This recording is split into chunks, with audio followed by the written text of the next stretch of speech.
ನಮಸ್ಕಾರ. ಇದು ಸುದ್ದಿ ವಿಶ್ಲೇಷಣೆ. ನಾನು ಶಶಿಧರ್ ಭಟ್. ಇದು ನನ್ನ ಡಿಜಿಟಲ್ ವಾಹಿನಿ ಸುದ್ದಿ ಟಿವಿ. 2-3 ಮಹತ್ತರ ವಿಚಾರಗಳಿವೆ. ನಾನು ಈ ಕುರಿತು ತಮ್ಮ ಜೊತೆ ಮಾತನಾಡಬೇಕು. ಒಂದು, ನೀಟ್ ಅಕ್ರಮ ತಡೆಗೆ ಸಂಬಂಧಪಟ್ಟ ಹಾಗೆ ಸಂಸತ್ತು ಒಪ್ಪಿಗೆ ನೀಡಿರುವಂತಹ ಕಾನೂನಿಗೆ ಸಂಬಂಧಪಟ್ಟಿದ್ದು. ಈ ಕಾನೂನು ಎಷ್ಟರ ಮಟ್ಟಿಗೆ ಈ ಅಕ್ರಮಗಳನ್ನ ತಡೆಯುವುದಕ್ಕೆ ಸಹಕಾರಿಯಾಗತ್ತೆ ಅಂತ ಹೇಳೋದು ಕಷ್ಟ. ಕೇವಲ ಕಾನೂನಿನಿಂದ ನೀವು ದಂಡವನ್ನ ಹೆಚ್ಚು ಮಾಡೋದ್ರಿಂದನೋ ಕಠಿಣ ಕ್ರಮವನ್ನ ಕೈಗೊಳ್ತೀನಿ ಅನ್ನೋದ್ರಿಂದನೋ ಈ ಸಮಸ್ಯೆ ಬಗೆಹರಿಯುತ್ತೆ ಅಂತ ನನಗೆ ಅನ್ಸಲ್ಲ. ಬೇರೆ ಬೇರೆ ಕಾರಣಗಳಿವೆ. ಆದ್ರಿಂದ ಇದ್ರ ಬಗ್ಗೆ ನನ್ಗೆ ಅನುಮಾನ ಇದೆ. ಒಂದು. ಎರಡನೇದು, ಇಂಥ ಮಹತ್ತರ ವಿಚಾರ ಚರ್ಚೆ ನಡೆಯುವ ಸಂದರ್ಭದಲ್ಲಿ ಸದನದಲ್ಲಿ ಗೃಹ ಸಚಿವ ಅಮಿತ್ ಶಾ, ಪ್ರಧಾನಿ ನರೇಂದ್ರ ಮೋದಿ ಅವರು ಇರಬೇಕಾಗಿತ್ತು. ಅದು ಸಂಸದೀಯ ಹೊಣೆಗಾರಿಕೆ ಅಂತ ನಾನು ನಂಬಿದ್ದೇನೆ. They should be answerable to the parliament. ಸಂಸತ್ತಿನಲ್ಲಿ ಮಾತನಾಡುವ ಮೂಲಕ ದೇಶದ ಜನರಿಗೆ ಇರುವ ಅಕೌಂಟಬಿಲಿಟಿ ಇದೆಯಲ್ಲ, ಅದನ್ನ ನಿರ್ವಹಿಸಿದಂತೆ ಆಗತ್ತೆ ಅಂತ. ಆದ್ರೆ ಯಾಕೋ ಗೊತ್ತಿಲ್ಲ, ಮೋದಿ ಆಗ್ಲಿ ಅಮಿತ್ ಶಾ ಆಗ್ಲಿ ಈ ಮಹತ್ತರ ವಿಚಾರದ ಬಗ್ಗೆ ಚರ್ಚೆ ನಡೆಯುವ ಸಂದರ್ಭದಲ್ಲಿ ಸದನದಲ್ಲಿ ಹಾಜರಿರಲೇ ಇಲ್ಲ. ಇದನ್ನ ಹೇಗೆ ವಿಶ್ಲೇಷಣೆ ಮಾಡೋದು? ಯಾಕಂದ್ರೆ ಗೃಹ ಸಚಿವರ ಮೇಲೆ ಬಹಳ ಗಂಭೀರವಾದ ಆರೋಪಗಳಿದ್ದು, ವಿರೋಧ ಪಕ್ಷದ ಪ್ರತಿಪಕ್ಷದ ನಾಯಕರಾಗಿರುವಂತಹ ರಾಹುಲ್ ಗಾಂಧಿ ಅವರು ಗಂಭೀರವಾದ ಆರೋಪವನ್ನು ಮಾಡಿದ್ರು. ದೆಹಲಿ ಜಂತರ್ ಮಂತರ್ನಲ್ಲಿ ನಡೆದಂತಹ ಪ್ರತಿಭಟನೆ ಸಂದರ್ಭದಲ್ಲಿ ಅಲ್ಲಿ ಪ್ಯಾಲೆಟ್ ಗನ್ಗಳನ್ನ ಹಾರಿಸುವುದಕ್ಕೆ, ಲಾಠಿ ಚಾರ್ಜ್ ಮಾಡುವುದಕ್ಕೆ ಆದೇಶ ನೀಡಿದವರು, ಒಪ್ಪಿಗೆ ಕೊಟ್ಟವರು ಯಾರು ಅನ್ನುವ ಪ್ರಶ್ನೆ ಉತ್ತರಿಸಬೇಕಲ್ವಾ? ಉತ್ತರಿಸಬೇಕಾದ್ದು ಕರ್ತವ್ಯ ಮತ್ತು ಹೊಣೆಗಾರಿಕೆ. ಯೂಶುವಲಿ ದೆಹಲಿಯ ಪೊಲೀಸರು ಕೇಂದ್ರ ಗೃಹ ಸಚಿವರ ಸುಪರ್ದಿಯಲ್ಲಿ ಬರೋದ್ರಿಂದ ಗೃಹ ಸಚಿವರು ಉತ್ತರ ಕೊಡಬೇಕಾಗಿತ್ತು. ಗೃಹ ಸಚಿವರು ಬೇರೆ ಕಾರಣಕ್ಕಾಗಿ ಪಾರ್ಲಿಮೆಂಟ್ ಭವನಕ್ಕೆ ಬಂದಿದ್ರು, ಆದರೆ ಅವರು ಸದನದ ಒಳಗಡೆ ಬಂದು ಉತ್ತರ ಕೊಟ್ಟಿಲ್ಲ. ಪ್ರಧಾನಿ ನರೇಂದ್ರ ಮೋದಿ ಅವರು ಆಗಾಗ ಕಾಣಿಸಿಕೊಳ್ತಾರೆ. ಅವರು ಒಂದು ಸೆಷನ್ ನಲ್ಲಿ ಗೃಹ ಸಚಿವರು ಮತ್ತು ಪ್ರಧಾನಿಗಳು ಎಷ್ಟು ದಿನ ಸೆಷನ್ಗೆ ಹಾಜರಾಗಿದ್ರು ಅನ್ನುವ ದಾಖಲೆಗಳಿಲ್ಲ. ಯಾಕೆಂತಂದ್ರೆ ನೀವು ಪಾರ್ಲಿಮೆಂಟ್ ಸದಸ್ಯರುಗಳು ಏನಿದ್ದಾರೆ ಅವರು ಹಾಜರಾತಿ ಪುಸ್ತಕದ ಮೇಲೆ ಸಹಿ ಹಾಕಬೇಕು. ಆದ್ರೆ ಮಂತ್ರಿಗಳಿಗೆ ಇದರಿಂದ ವಿನಾಯಿತಿ ಇದೆ. ಆದ್ರಿಂದ ಪ್ರಧಾನಿಯಾಗ್ಲಿ ಗೃಹ ಸಚಿವರಾಗ್ಲಿ ಎಷ್ಟು ದಿನ ಸದನಕ್ಕೆ ಬಂದ್ರು ಅನ್ನೋ ಅಂಕಿಅಂಶನೇ ಸಿಗಲ್ಲ, ಅದೇ ರಿವೀಲ್ ಆಗಲ್ಲ. ಕಳೆದ ಬಜೆಟ್ ಸೆಷನ್ ನಲ್ಲಿ ಅವರು ಎಷ್ಟು ದಿನ ಬಂದಿದ್ರು ಗೊತ್ತಿಲ್ಲ, ದಾಖಲೆ ಇಲ್ಲ. ಈಗ ಅವ್ರ ಮುಖ ನೋಡಿದವರು ಇಲ್ಲ. ಅಂದ್ರೆ ಉತ್ತರ ನೀಡುವುದನ್ನ ತಪ್ಪಿಸಿಕೊಳ್ತಾ ಇದ್ದಾರೆ ಇವರು. ಉತ್ತರ ನೀಡುವುದಕ್ಕೆ ಇವರಿಗೆ ಆಸಕ್ತಿ ಇಲ್ಲ ಅಂದ್ರೆ ಯಾವ ಕಾರಣಕ್ಕೆ ಆಸಕ್ತಿ ಇಲ್ಲ?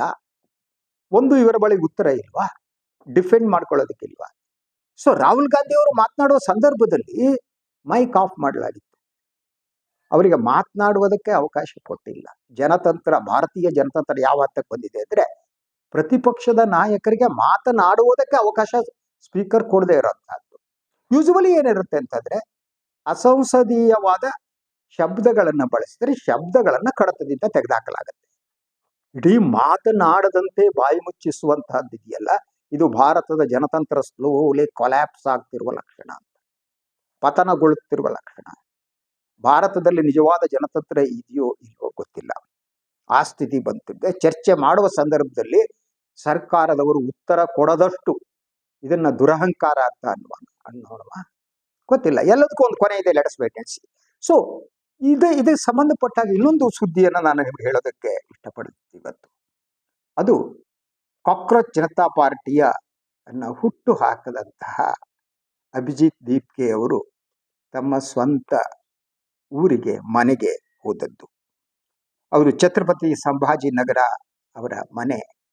ಅವರು ಬಹಳ ದಿನಗಳ ನಂತರ ಅವರು ಹೋದಾಗ ಒಂದು ಎಮೋಷನಲ್ ಆದ ವಾತಾವರಣ ಅಲ್ಲಿ ಸೃಷ್ಟಿಯಾಗಿತ್ತು. ಆ ಎಮೋಷನಲ್ ಆದ ಸೃಷ್ಟಿ ಆದಂತಹದ್ದು ಏನು ಅಂತಂದ್ರೆ, ಅಭಿಜಿತ್ ಹೋದ್ರು, ಅಲ್ಲಿ ಸುದ್ದಿಗಾರರ ಜೊತೆ ಮಾತನಾಡಿದ್ರು, ಆ ವಿವರಗಳನ್ನು ನಾನು ಕೊಡ್ತೀನಿ, ಅದು ನೆಕ್ಸ್ಟ್. ಅದು ಆದ್ರೆ ಅವರ ತಾಯಿ ಆಡಿರುವ ಮಾತು ಏನದು, ಬಿಜೆಪಿ ಸೇರದಿದ್ರೆ ನಿಮ್ಮ ಕುಟುಂಬಕ್ಕೆ ತೊಂದರೆ ಆಗತ್ತೆ ಅನ್ನುವ ಎಚ್ಚರಿಕೆಯನ್ನ ನೀಡಲಾಗಿತ್ತಂತೆ. ಭಯಪಟ್ಟ ಕುಟುಂಬ, ಅವರು ಮನೆಯಿಂದಲೇ ಬಹಳ ಕಾಲ ನಾಪತ್ತೆಯಾಗಿದ್ದರು. ಆ ತಾಯಿಯ ಮನಸ್ಸನ್ನ, ಹೃದಯವನ್ನ ಅರ್ಥ ಮಾಡ್ಕೊಳ್ಳಿ ಅಲ್ವಾ. ಏನು ದೀಪ್ಕೆ ಅವರ ತಾಯಿ ಅಂದ್ರೆ ನಿಮ್ಮವರ ತಾಯಿ ಅಂತೆ ಅಲ್ವಾ. ಆ ತಾಯಿಯ ಮನಸ್ಸು, ತಾಯಿಯ ಹೃದಯ, ಅದಕ್ಕಾದ ಆಘಾತ ಒಂದು ಕಡೆ ಆದ್ರೆ, ಇನ್ನೊಂದು ಕಡೆ ಬಿಜೆಪಿ ಸೇರುವಂತೆ ಒತ್ತಡ ಹೇರಿದವರಿದಾರಲ್ಲ, ಯಾವ ಗುಂಡಾಗಳು, ಅದರ ಹಿಂದೆ ಯಾರಿದ್ದಾರೆ, ಯಾರು ಜನ ಇವರು, ಬೆದರಿಸುವಂತಹ ರಾಜಕಾರಣ ಏನು ಈ ದೇಶದಲ್ಲಿ ಪ್ರಾರಂಭ ಆಯ್ತಲ್ಲ. ಒಂದು ಸೆಂಟ್ರಲ್ ಏಜೆನ್ಸಿಗಳನ್ನ ಇಟ್ಟುಕೊಂಡು ಬೆದರಿಸೋದು, ಇನ್ನೊಂದು ಕಡೆ ಗೂಂಡಾಗಳು ಹೋಗಿ ವ್ಯಕ್ತಿಗತವಾಗಿ ಬೆದರಿಕೆ ಮಾಡೋದು. ಸೊ ಇದು ಬಹಳ ಆಘಾತಕರವಾದ್ದು ಅಂತ ನನಗೆ ಅನ್ಸುತ್ತೆ. ಅಭಿಜಿತ್ ತಿಪ್ಪಿಗೆ ಊರಿಗೆ ಬಂದ ತಕ್ಷಣ ನೂರಾರು ವಿದ್ಯಾರ್ಥಿಗಳು, ಯುವಕರು, ಅವರ ಬೆಂಬಲಿಗರು ಅವ್ರನ್ನ ಬರಮಾಡಿಕೊಂಡ್ರು. ವಿದ್ಯಾರ್ಥಿಗಳ ಧ್ವನಿ, ಪ್ರಜಾಪ್ರಭುತ್ವದ ಹೋರಾಟಗಾರ ಎಂಬ ಘೋಷಣೆಗಳು ಅಲ್ಲಿ ಕೇಳ ಬಂತು. ಸೊ ಅವರಿಗೆ ಕೆಲವರು ಮಾಲೆ ಹಾಕಿದ್ರು, ಸನ್ಮಾನ ಮಾಡಿದ್ರು. ಸೊ ಮಾಧ್ಯಮದೊಂದಿಗೆ ಅವ್ರು ಮಾತನಾಡ್ತಾ ದೀಪ್ಕೆ ಅವರು ಆ ಸಂದರ್ಭದಲ್ಲಿ ಹೇಳಿದ್ದು, ದೆಹಲಿಯ ಹೋರಾಟದ ಸಂದರ್ಭದಲ್ಲಿ ತಮ್ಮ ಮೇಲೆ ಕೂಡ ರಾಜಕೀಯ ಒತ್ತಡವನ್ನ ಹೇರಲಾಗಿತ್ತು ಅನ್ನೋ ಮಾತನ್ನ ಹೇಳಿದ್ರು. ಬಿಜೆಪಿಗೆ ಸೇರಿದ್ರೆ ನೀವು ಸುರಕ್ಷಿತವಾಗಿರ್ತಿದ್ದೀರಿ, ಇಲ್ಲದಿದ್ದರೆ ಪರಿಣಾಮವನ್ನ ಎದುರಿಸಬೇಕಾಗತ್ತೆ ಎಂಬ ಸಂದೇಶ ಮತ್ತು ಬೆದರಿಕೆಗಳು ದೀಪ್ಕೆ ಅವರಿಗೆ ಬರೋದಕ್ಕೆ ಪ್ರಾರಂಭ ಆಗಿದ್ದಂತೆ. ಆದ್ರೆ ಅವರು ಆ ಒತ್ತಡಕ್ಕೆ ಮಣಿಲಿಲ್ಲ. ಸೊ ಅವರಲ್ಲಿ ಒಬ್ಬ ಹೋರಾಟಗಾರ ಇದ್ದ ಅಂತ, ಒಬ್ಬ ಹೋರಾಟಗಾರ ಹಾಗೇನೆ ಒಬ್ಬ ಹೋರಾಟಗಾರನ ಮನಸ್ಸಿರುತ್ತಲ್ಲ, ಅದು ಹೋರಾಟಕ್ಕೆ ಇಳಿಯುವಾಗಲೇ ಇಂತಹ ಒತ್ತಡಗಳನ್ನ ಎದುರಿಸುವ ಒಂದು ಶಕ್ತಿಯನ್ನ ಪಡೆದಿರುತ್ತೆ ಅಂತ. ವ್ಯವಸ್ಥೆ ಇದೇ ರೀತಿ ಮಾಡುತ್ತೆ ಅನ್ನೋದು ನಿರೀಕ್ಷಿತ ಆದ್ದು. ಆದ್ರೆ ಅವರ ಅಮ್ಮ ಹೇಳಿದ್ದು ಬಿಜೆಪಿಗೆ ಸೇರುವಂತೆ ನಿಮ್ಮ ಮಗನಿಗೆ ಹೇಳಿ, ಇಲ್ದಿದ್ರೆ ನಿಮ್ಮ ಕುಟುಂಬ ನೋಡ್ಕೋತೀವಿ ನಾವು ಅನ್ನೋದು. ಸೊ ಅವರು ಕೂಡ ಅದರ ಬಗ್ಗೆ ಹೇಳಿದ್ರು. ಒಂದು, ನಿಮ್ಮ ಮಗನಿಗೆ ಬಿಜೆಪಿಗೆ ಸೇರುವಂತೆ ಮಾಡಿ ಅನ್ನೋದು ಒಂದು, ಒಪ್ಪದಿದ್ರೆ ಕುಟುಂಬದ ಮೇಲೆ ಪರಿಣಾಮ ಬೀರುತ್ತೆ ಅಂತ ಬೆದರಿಕೆ ಇನ್ನೊಂದು. ಈ ಕಾರಣದಿಂದ ಹಲವು ದಿನಗಳ ಕಾಲ ನಾವು ಭಯಲ್ಲಿ ಬದುಕಿದ್ವಿ. ಒಂದು ನಮ್ಮ ಸುರಕ್ಷತೆಯ ಭಯ, ಇನ್ನೊಂದು ಮಗ, ವಿದೇಶದಲ್ಲಿದ್ದಂಥ ಮಗ, ಓದ್ತಾ ಇದ್ದ ಮಗ ಎಲ್ಲವನ್ನ ಬಿಟ್ಟು ಬಂದಲ್ಲ, ಅವನ ಜೀವಕ್ಕೆ ಏನಾಗಬಹುದು, ಈ ಆತಂಕ ಭಯ ನಮ್ಮಲ್ಲಿ ಇತ್ತು ಅಂತ. ಅದರ ನಡುವೆ ನಮ್ಮ ಮಗ ಪ್ರಜಾಪ್ರಭುತ್ವದ ಉಳಿವಿಗಾಗಿ ಹೋರಾಟ ಮಾಡ್ತಾ ಇದ್ದಾನೆ, ಹೆಮ್ಮೆ ಇದೆ. ಆದರೆ ಅವರ ಸುರಕ್ಷತೆಯ ಬಗ್ಗೆ ನಮಗೆ ಇನ್ನೂ ಆತಂಕ ಇದೆ ಅಂತ ಹೇಳಿದ್ಲು ಆ ತಾಯಿ. ಸೊ ಹಾಗಿದ್ರೆ ಅಭಿಜಿತ್ ದೀಪ್ಗೆ ಹೇಳಿದ ಮಾತುಗಳು ಕೂಡ ಬಹಳ ಮುಖ್ಯವಾದ್ದು. ಈ ಸಂದರ್ಭದಲ್ಲಿ ಊರಿಗೆ ಹೋದಾಗ ವಿದ್ಯಾರ್ಥಿಗಳನ್ನ ಮೇಲಿನ ಪೊಲೀಸ್ ಕ್ರಮ ಇದೆಯಲ್ಲ, ಅದರ ರಾಜಕೀಯ ಹೊಣೆಗಾರಿಕೆ ನಿಗದಿ ಆಗಬೇಕು ಅಂತ ಒತ್ತಾಯವನ್ನು ದೀಪ್ಗೆ ಮಾಡೋದು. ಯಾರದ ಪೊಲಿಟಿಕಲ್ ರೆಸ್ಪಾನ್ಸಿಬಿಲಿಟಿ ಅಂತ ಯಾರು ರೆಸ್ಪಾನ್ಸಿಬಲ್ ಪೊಲೀಸ್ ಮಾಡಿರುವ ಕ್ರಮಕ್ಕೆ ಅಂತ ಇಂಡೈರೆಕ್ಟ್ಲಿ ರಾಹುಲ್ ಗಾಂಧಿ ಅದನ್ನ ನೇರವಾಗಿ ಹೇಳಿದ್ರು, ಅಮಿತ್ ಶಾ ಅವರು ಅಂತ ಇಲ್ಲಿ ಕೂಡ ಅವರು ಆ ವಿಚಾರ ಮಾಡಿದ್ರು. ಅದರ ಜೊತೆಗೆ ತಮ್ಮ ಮೇಲೆ ಮಾಡ್ತಾ ಇರುವಂತಹ ಅವ್ರ ಕ್ಯಾರೆಕ್ಟರ್ ಅಸಾಸಿನೇಷನ್ಗಳಿಗೆ ಸಂಬಂಧಪಟ್ಟ ಹಾಗೆ ಆ ಮಾತನ್ನು ಹೇಳಿದ್ರು. ವಿದೇಶದಿಂದ ಹಣ ಬರುತ್ತೆ, ಇನ್ನೊಂದು ಬರುತ್ತೆ, ಮತ್ತೊಂದು ಬರುತ್ತೆ ಅನ್ನುವ ಆರೋಪಗಳಿದೆಯಲ್ಲ, ಅಂದ್ರೆ ತಮ್ಮ ಹೋರಾಟವನ್ನ ದುರ್ಬಲಗೊಳಿಸುವುದಕ್ಕೆ ಇಂತಹ ಕೆಲಸವನ್ನ ಈ ಪ್ರಭುತ್ವರು ಮಾಡ್ತಿದ್ದಾರೆ ಅಂತ. ಸೊ ಪ್ರಧಾನಿ ನರೇಂದ್ರ ಮೋದಿ ಅವ್ರ ಬಗ್ಗೆ ಇವರು ಹೇಳಿದ್ರು. ಅವರು ನರೇಂದ್ರ ಮೋದಿ ಅವರ ಈ ಒಂದು ಸಾಮಾಜಿಕ ಜಾಲತಾಣಗಳಲ್ಲಿ ಬಂದು ಅದ್ರ ಬಗ್ಗೆ ಕೂಡ ಅವರು ಮಾತಾಡಿದ್ರು.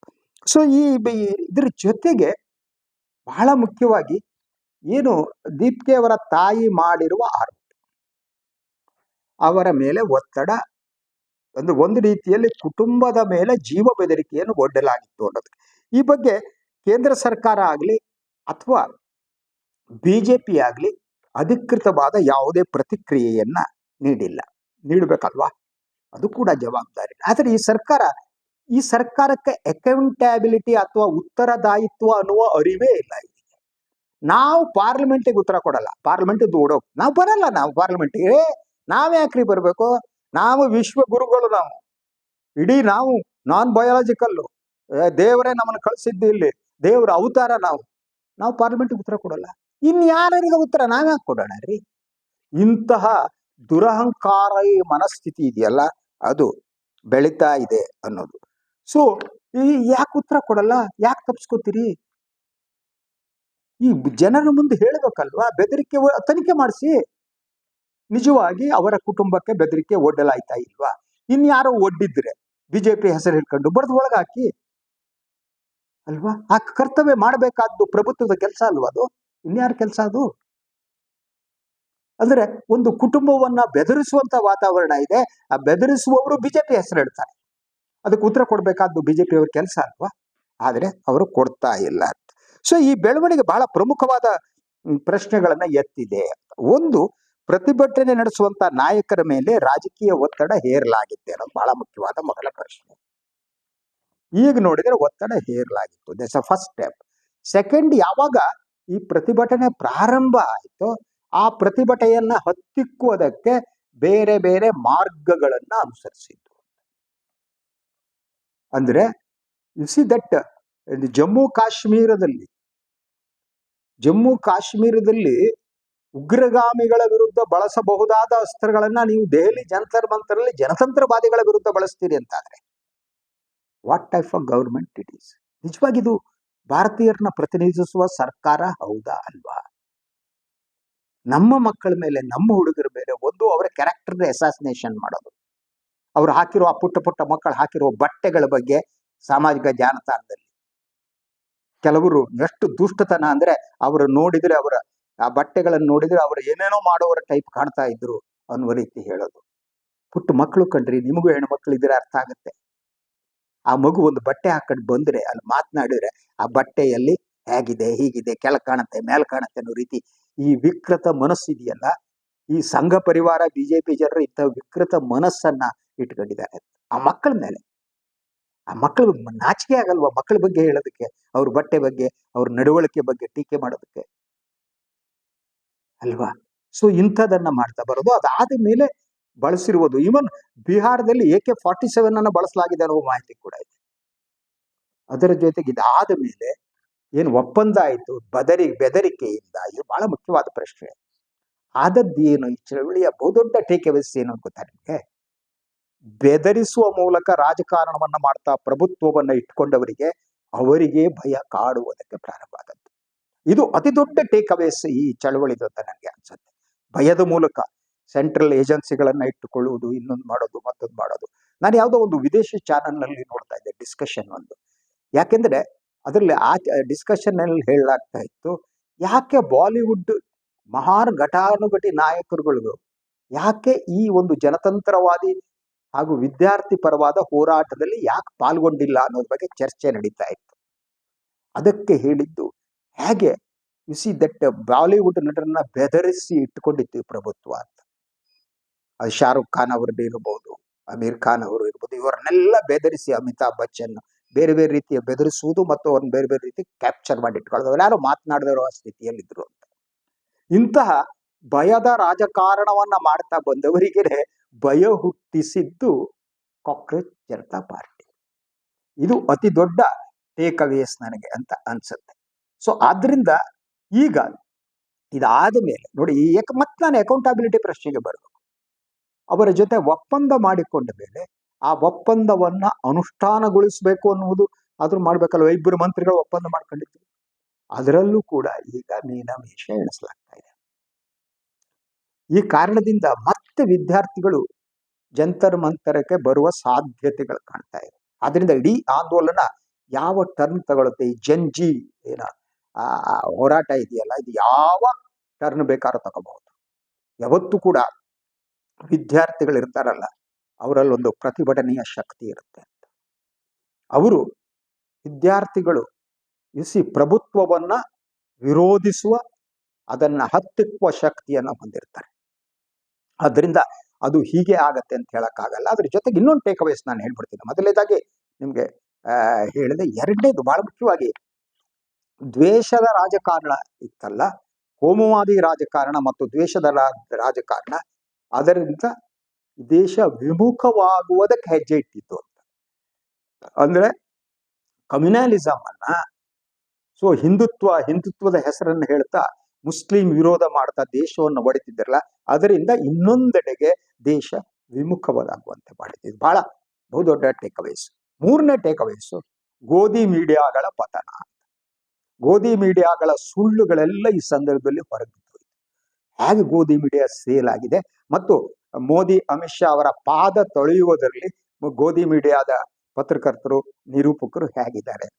ಬೆಳಗ್ಗೆ ಎದ್ದರೆ ಬಂದು ಮೋದಿ ಅಮಿತ್ ಶಾ ಅವರ ಕಾಲು ತೊಳೆದು ಅದಕ್ಕೆ ಮಂತ್ರಾಕ್ಷತೆ ಹಾಕಿ ಹೂ ಹಾಕಿ ನಂತರ ತಮ್ಮ ದಿನನಿತ್ಯದ ಕಾರ್ಯವನ್ನು ಪ್ರಾರಂಭಿಸ್ತಾ ಇದ್ದಂಥ ಪತ್ರಿಕೋದ್ಯಮ ಇದ್ದಿಲ್ಲ, ಅದರ ಪತನ ಆಗೋದಕ್ಕೆ ಪ್ರಾರಂಭ ಆಯಿತು. ಇದು ಕೂಡ ಬಹಳ ದೊಡ್ಡ ಟೇಕ್ಅವೇಸ್. ಅದರಿಂದ ಇದು ಇಲ್ಲಿಗೆ ನಿಲ್ಲುತ್ತೆ ಅಂತ ಹೇಳಕ್ಕಾಗಲ್ಲ, ಇದು ಬೇರೆ ರೂಪ ಪಡಿಬಹುದು. ಅದ್ರ ಜೊತೆ ಒಂದ್ಸಲ ಇಂಥ ಹೋರಾಟಗಳು ಬಂದ ಮೇಲೆ ಹೋರಾಟ ಹೀಗೆ ಇರುತ್ತೆ ಅಂತ ಹೇಳಕ್ಕಾಗಲ್ಲ. ಇಷ್ಟೇ ಶಕ್ತಿ ಇರುತ್ತಾ ಅಥವಾ ಇನ್ನೊಂದಿಷ್ಟು ಸಮಯವನ್ನು ತಗೊಳ್ತಾ ಗೊತ್ತಿಲ್ಲ.